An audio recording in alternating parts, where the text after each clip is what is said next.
সহসভাপতি অধ্যাপক আলী রিয়াজ। জুলাই সনদ অনুষ্ঠানে না যেয়ে এবং সনদে স্বাক্ষর না করে আসলে এনসিপি কি বার্তা দিতে চায়? আপনাকে ধন্যবাদ। আমরা সাইন করব না এই কথা আমরা বলিনি। গতকালও আমরা সংবাদ সম্মেলন করে পরিষ্কার করে বলেছি যে জুলাই সনদ বাস্তবায়ন আদেশ এটা টেক্সট দেখব এবং রূপরেখাটা কি, সনদ থেকে সংস্কার থেকে শুরু করে আগামী ফেব্রুয়ারি যে নির্বাচন, এই নির্বাচন পর্যন্ত সরকারের রূপরেখাটা কি সেটা আমরা দেখব লিখিত, তারপরে আমরা সাইন করব।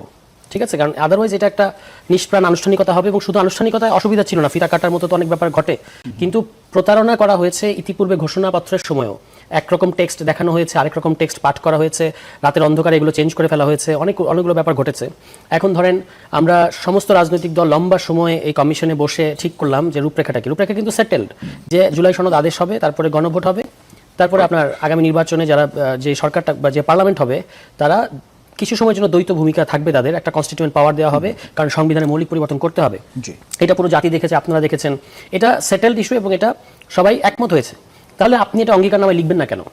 মানে অঙ্গীকারনামা যেটা আসলো সেখানে তো এই কথাটা লেখা থাকতে হবে, তাহলে আমরা সাইন করতে পারি। কারণ আদারওয়াইজ যেটা হবে, বাংলাদেশের ইতিহাস থেকে আমাদের যে বলতে পারেন এক ধরনের ট্রমা আছে এবং এই নিকট অতীতেও যে ঘটনাগুলো ঘটেছে, যে আমরা সাইন করলাম, পরবর্তীতে বলা যে না এটা তো আসলে মানে বলা হয়েছিল মৌখিক কথার অত গুরুত্ব নাই, আসলে এইভাবে করা যাচ্ছে না। এটা যদি এরকম হয় তাহলে তো কিছু করা থাকবে না। এবং আমরা দেখেছি যে রাতারাতি কথা ভুল পাল্টে ফেলা হয়। তো আমাদের সম্মানিত সহসভাপতি ঐক্যমত্য কমিশনের, আমরা তাকে শ্রদ্ধা করি, তিনি যথেষ্ট পরিশ্রম করেছেন আসলে এই পুরো প্রক্রিয়াটাকে তুলে আনার জন্য, তাকে তিনি অবশ্যই ধন্যবাদ পাবেন জাতির। কিন্তু এখানে খুব সঙ্গত কারণে যে জিনিসটা গত 2 দিন ধরে ওনারা আমাদের সাথে যে চেষ্টাটা করেছেন, মান্না ভাই কিন্তু একটা গুরুত্বপূর্ণ কথা বলেছেন যে জরুরি বৈঠক রাখা হয়েছিল। তো আপনি নিশ্চয়ই ডক্টর মোহাম্মদ ইউনূস বা প্রধান উপদেষ্টাকে নিয়ে জরুরি মিটিং করতে পারবেন না। উনি থাকলে কোনো মিটিং হয় না। উনি থাকলে উনি একজন সম্মানিত ব্যক্তি, বিশ্ববরেণ্য ব্যক্তি, উই অল রেসপেক্ট হিম, উনি কথা বলেন, আমরা শুনি, কিংবা ওনার সামনে গিয়ে আমরা আমাদের কিছু মতামত দিতে পারি। কিন্তু এটা জরুরি মিটিং বলে যেটা হয় যে একটা উদ্ভূত পরিস্থিতি তৈরি হয়েছে এবং আপনাকে জিনিসটা ডিল করতে হবে, দাবি দাওয়াগুলো আসলে সেই ধরনের মিটিং এটা হবে না। তার মানে হচ্ছে যে প্রথমে আসলেই জরুরি মিটিং এর প্ল্যান ছিল এবং পরবর্তীতে ওনাদেরকে এই ধরনের একটা ধারণা দেওয়া হয়েছে যে সেটা সেটেল হয়ে গেছে, কিন্তু যেহেতু আপনাদেরকে ডেকে ফেলা হয়েছে তাহলে আসেন প্রধান উপদেষ্টার উপস্থিতিতে কিছু কথাবার্তা হোক, একটা আনুষ্ঠানিকতার আবারও একটা আনুষ্ঠানিকতা। এই জিনিসগুলো এই সরকার করে থাকে এবং এই সরকারকে আমরা একটা ঐতিহাসিক প্রয়োজন বাংলাদেশে, এই জন্য সবাই সমর্থন করছি।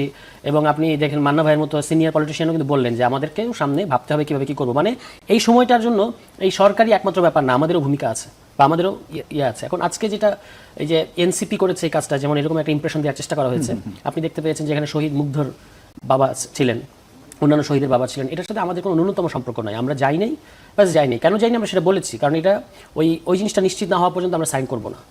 এখন একটা জিনিস দেখেন, গত এই যেই আলী রিয়াজের যেটার কথা আপনি বললেন, যে তিনি যেখানে বলেছেন যে দুঃখজনক, ওই সংবাদ সম্মেলনে উনি বলেছিলেন যে সনদের টেক্সট আর এই মুহূর্তে সংশোধন করা সম্ভব না। মানে আমরা যখন বললাম যে আপনি বাস্তবায়ন পদ্ধতিটা লেখেন, আদেশটা পরে দেন, অসুবিধা নাই, কিন্তু এই প্রক্রিয়া আমরা বাস্তবায়ন করবো, এটা লেখা থাকতে হবে। এটা আমরা বললাম যখন, তখন তারা উত্তর দিলেন যে এখন আর মানে সংশোধন করার সুযোগ নাই। তিনি আরেকটা কথা বলেছেন, আমি একটু যদি আপনাকে একটু এই জায়গাটা একটু ইন্টারাপ্ট করি। কমিশন সনদ সইয়ের পর বাস্তবায়ন প্রস্তাব জমা দেবে। তো বাস্তবায়ন প্রস্তাব জমা দেওয়ার পর কি তাহলে আসলে এনসিপি কি আবার প্রস্তাব জমা দেয়? কিন্তু এটা তো আলোচনা হয়েছে, তো আলোচনা হয়ে ঐক্যমত্য হয়েই তো মানে কমিশনের মিটিং প্যাক আপ হচ্ছে। এখন আমরা এই কথাটা লেখা থাকতে হতো, ঠিক আছে। এখন তখন আমাদেরকে বলা হলো যে এই মুহূর্তে আর সনদের সংশোধন করার সুযোগ নাই, টেক্সটের সংশোধন করার সুযোগ নাই। তো এখন যখন আহত এবং জুলাই যোদ্ধা কিংবা শহীদ পরিবারের পক্ষ থেকে যখন গিয়ে বিক্ষোভ করা হলো, সেই বিক্ষোভের মুখে উনি তো ক্ষমা চাইলেন, দুঃখ প্রকাশ করলেন, করার পরে 5 নম্বর ধারায় সংশোধনী আনলেন। এটা কিভাবে সম্ভব হলো? তার মানে ওনারা চেয়েছেন যে এনসিপি একটা ঝামেলা করুক। আমরা যেহেতু রাজনৈতিক অবস্থান প্রকাশ করেছি, মানে একটা আমরা এটা ছাড়া আমরা যেতে অপারগ, এই জিনিসটা যদি নিশ্চিত না করে তাহলে আমরা যেতে অপারগ। এটা একটা রাজনৈতিক স্ট্যান্ড এবং এটা একটা রাজনৈতিক বক্তব্য। ওনারা সম্ভবত এই ভদ্র রাজনৈতিক পজিশন পছন্দ করেন, ওনারা একটা ঝামেলা চান, ঝামেলা করলে ওনারা ঠিক করবেন, আদারওয়াইজ ঠিক করবেন। এটা দেখা গেল এখানে, তাই না? তারা বলছিলেন যে আপনারা যে দাবিগুলো তুলেছিলেন সেগুলো তো বাস্তবায়ন করা হয়েছে, তাহলে কেন কোনটা বাস্তবায়ন করা হয়েছে? আমরা তো না, এটা বললেই হবে না। আমরা আপনার কি জুলাই সনদ কি বাস্তবায়ন হয়ে গেছে?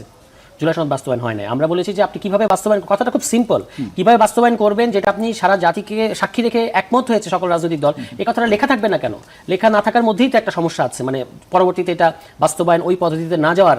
এবং দেখেন এখানে আমাদের ফার্ম অবস্থানটা কি, আমরা এটাকে জুলাই সনদকে অষ্টাদশ সংশোধনী হিসেবে দেখতে চাই না।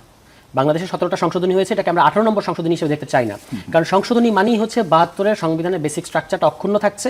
পরবর্তীতে এই সংশোধনী ওই 72-এর বেসিক স্ট্রাকচারের কোষ্টি পাথরে এটা যাচাই হবে এবং চ্যালেঞ্জ হওয়ার সুযোগ থাকবে। আমি একটা ঐতিহাসিক উদাহরণ দিই।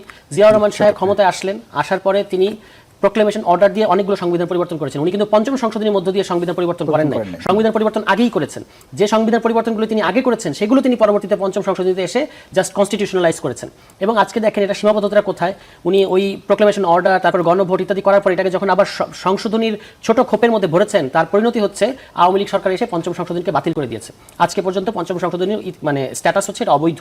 বিএনপি আসলে আবার রিভাইভ করবে সেটা অন্য প্রশ্ন, কিন্তু এইটাই হচ্ছে সমস্যা। যদি আপনি 72-এর বেসিক স্ট্রাকচারটাকে অক্ষুণ্ণ রাখেন, এই সনদের মধ্যে যেটা এখানে আছে, এই সনদের মধ্যে বহু প্রস্তাব আছে, অন্তত 57টা ধারা হলো সংবিধান সম্পর্কিত, তার মধ্যে বহু ধারা আছে যেগুলো এই সংবিধানের বেসিক স্ট্রাকচারকে পরিবর্তন করে বা ভায়োলেট করে বা আউটলিভ করে।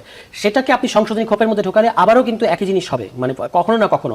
আমরা এই জিনিসটার ক্ষেত্রেই বলেছিলাম যে সাংবিধানিক ভিত্তি নিশ্চিত করেন। ওই কারণে কিন্তু আদেশের কথা এসেছে, গণভোটের কথা এসেছে, এবং ওই সংশোধনী মডেলে না গিয়ে সংসদের যে ডুয়েল রোল এই মডেলে যাওয়া হয়েছে। এবং এটা করার মানে হচ্ছে পরবর্তীতে এটা কিন্তু আদালতে চ্যালেঞ্জ করা হবে না। তো এই যে জিনিসটা যে আমরা একমত হলাম আমাদের ঐতিহাসিক অভিজ্ঞতা থাকার কারণে, যে আমরা ভিন্ন একটা পথ এবং মোস্ট অ্যাকুরেট পথ গ্রহণ করলাম, এটা আপনি লিখবেন না কেন?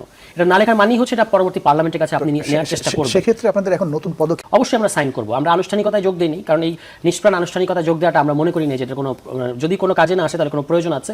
কিন্তু তারা আমাদেরকে টেক্সট দেখালে অবশ্যই আমরা 31 এই মাসের মধ্যে, অক্টোবরের মধ্যে আমরা সাইন করবো যে কোনো সময়, সেটা অসুবিধা নেই। কিন্তু আগে আমাদেরকে এটা নিশ্চিত করতে হবে। এটা নিশ্চিত না করে আমরা মানে স্বাক্ষর করতে চাচ্ছি।